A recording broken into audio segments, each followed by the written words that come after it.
queria te perguntar, assim, sobre obesidade, cara. Eu vi um negócio que você postou, achei bem interessante, que... Me corrija se eu lembrar errado aqui. Você falou um negócio no seu Instagram, tipo... A gente não deve tratar a obesidade, a gente deve tratar o paciente, né? O que que isso quer dizer, cara? Onde as pessoas erram na hora de tratar a obesidade, assim? Entendi. Cara, não sei se é bem por aí que você quer ir, mas eu diria o seguinte. Eu acho que chegar para um paciente que está obeso e falar assim, ó, você precisa comer menos e gastar mais, é a coisa mais idiota que você pode falar. Porque, cara, é igual chegar você para mim e falar assim, Nico, como é que eu vou para Itália? Eu falo, cara, vai para Europa. Mas não é meio óbvio. Sabe? Você fala assim, cara, eu fui no show do Metallica, tava cheio. Sério, tava cheio? Por quê? Ah, porque tinha bastante gente. É uma coisa lógica. Tava cheio por quê? Porque a banda é boa, os caras venderam tudo em... Entende? Assim, tipo, a questão do emagrecimento, ela não é o que fazer, é o como fazer. Então, onde que mora o problema? Eu preciso fazer restrição energética e aumentar gasto energético. Fato. Agora, como que você vai fazer isso aí, meu irmão? Aí é anos de estrada. Então, quando você pensa do paciente com sobrepeso e obesidade, desse aspecto mais humano, você entende que ele... Cara, você falar para ele comer menos e não falar nada é a mesma coisa. Porque a obesidade dessa pessoa, às vezes, começou na gestação. Entende? Então, veja. Hoje, o que a gente tem mais ou menos as coisas apontando? A gente não pode afirmar como verdade absoluta. Cientificamente, a gente tem que ser muito cuidadoso.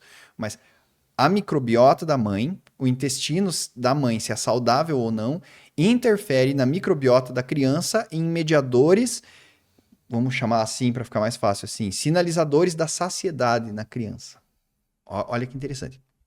Mas eu vou dar um passo atrás. O espermatozoide do pai, se está inflamado ou não, altera regiões do cérebro da criança que vão estar envolvidas com a saciedade. Então, olha como isso é profundo, cara. Os caras fizeram um estudo muito interessante, que eles pegaram os caras e analisaram as assinaturas epigenéticas do espermatozoide desses caras. O que são assinaturas epigenéticas? Epigenética, epi, é estar acima da genética, né? Então, são as ilhas de citosinas, que é a diferença de citocinas, é aquilo que a gente aprende na faculdade, A com T, C com G, sabe, de genética. Então, em alguns pontos, a gente pode metilar esses A com T e C com G, de modo que você tem a genética, mas a metilação silencia a tua genética, certo? Então, eu tenho o meu DNA e eu coloco um grupo metil nele, a minha genética fica silenciada. Então, eu Perfeito. tenho DNA para ser obeso, mas desde criança me ensinaram a comer bem e eu vou silenciando esse gene obeso. Vamos dizer bem, de um jeito bem, né? Então, o que acontece?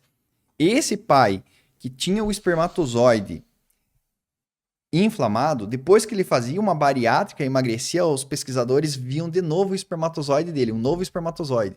E era um espermatozoide de magro. Porque a genética é a mesma, mas as assinaturas epigenéticas acima da genética estavam mudando. A maneira como esses genes podiam se expressar, tá?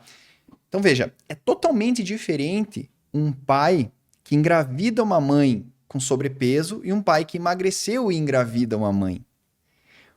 Curiosamente, os lugares mais afetados dos espermatozoides vistos pós-cirurgia bariátrica eram no centro de saciedade do hipotálamo. Olha como é louco. Pô, isso é muito interessante, Olha cara. como é louco isso.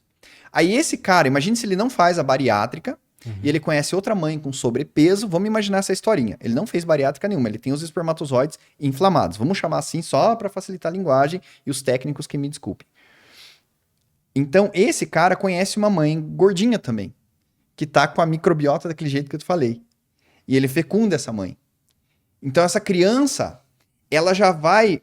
Aí a gente vai ter os momentos críticos da microbiota, se vai ser parto normal cesárea, se vai ter aleitamento, enfim. Mas essa criança já vai crescendo, porque os pais não ficaram gordinhos por acaso. O ambiente, o que tem na geladeira, o que tem no armário também, entendeu?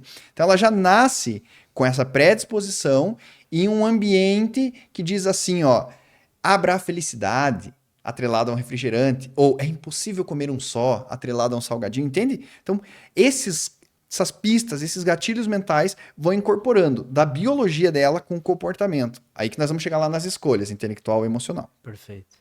Então, essa criança que já nasce com uma disbiose, com um problema intestinal, uma hora ela vai comer mais do que devia, ela vai aumentar os seus estoques, de tecido corporal adiposo, então vai ter hipertrofia do tecido adiposo, e quando eu tenho hipertrofia do tecido adiposo, eu tenho uma oclusão dos vasinhos que irrigam o meu tecido adiposo, ou seja, como se eu apertasse aqui nessa mangueirinha, não vai passar mais nada, Entendi. entende? Porque hipertrofiou, e os vasinhos começam a se comprimir. Então não chega mais oxigênio para o tecido adiposo.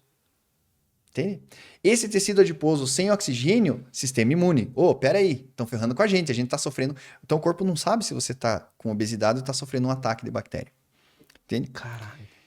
Então esse tecido adiposo vai hipertrofiar e vai mandar esses mensageiros inflamatórios. Aí vai inflamar todo o corpo, que a gente já viu. E essa pessoa inflamando o sistema muscular dela, as mitocôndrias, ela vai ter dificuldade para queimar a gordura. Então, quando você chega para um paciente que tem todas essas histórias, desde a gestação, um ambiente, cresceu com, assim, cara, tomar um achocolatadinho à tarde, sabe essa coisa afetiva? Sei. Só que essa pessoa já veio de uma genética complicada. Ela não é que nem a gente, sexo feminino. Então, você pensa, o homem tem mais testosterona, a testosterona aumenta o metabolismo, né? Então, ela é mulher, de repente, cara, lá pelos seus 15, 16 anos, surge o Instagram e tá todo mundo com a barriga chapada e ela quer se incluir nisso. Aí ela chega no nutricionista e fala assim, cara, eu quero ficar assim. Aí o nutricionista entra nesse jogo, sem conhecer a história dela. Nem pergunta se ela foi amamentada, nem pergunta se os pais têm sobrepeso. Aí simplesmente, como eu brinco, passa o facão na dieta. Assim, ó, fiz aqui, ó, você tá comendo 3.000 calorias, vamos passar 1.500, você vai emagrecer. Cara, você ignorou todo aquele histórico. Então não vai dar certo.